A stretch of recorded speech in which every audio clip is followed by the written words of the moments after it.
আজকে আমরা চলে এসেছি বগুড়া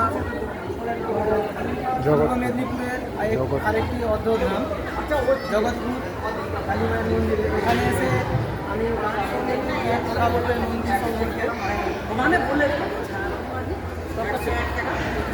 কাকুর কাছে এই মন্দির সম্পর্কে দু এক কথা জিজ্ঞাসা করবো। বলছি কাকু, আমাদের আপনাদের কত বছরের প্রাচীন পুজো? প্রাচীন পুজো 176তম বছর এবছর চলছে ওদের পুজোটা কোন সময় হচ্ছে?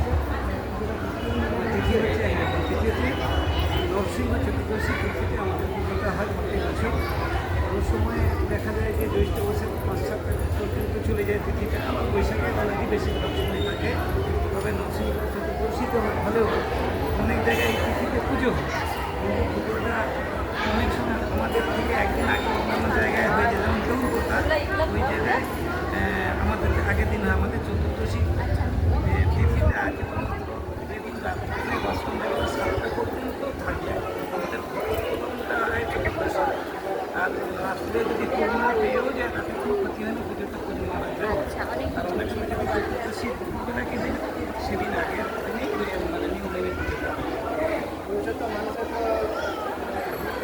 অনেকটা হয়েছে।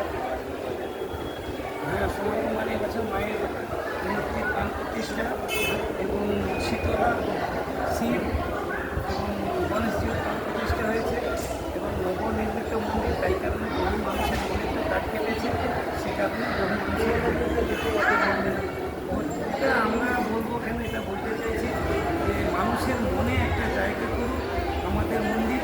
এটাই ছিল আমাদের উদ্দেশ্য, মনে জায়গা প্রত্যেকটাই ছিল আমাদের স্বপ্ন, সেভাবেই আমরা তৈরি করার চেষ্টা করছি।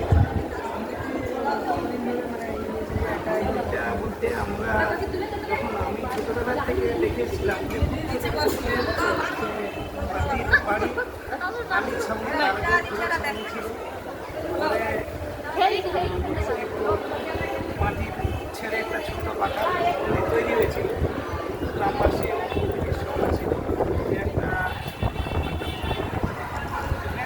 মোটামুটি আগুনটা ঘটি।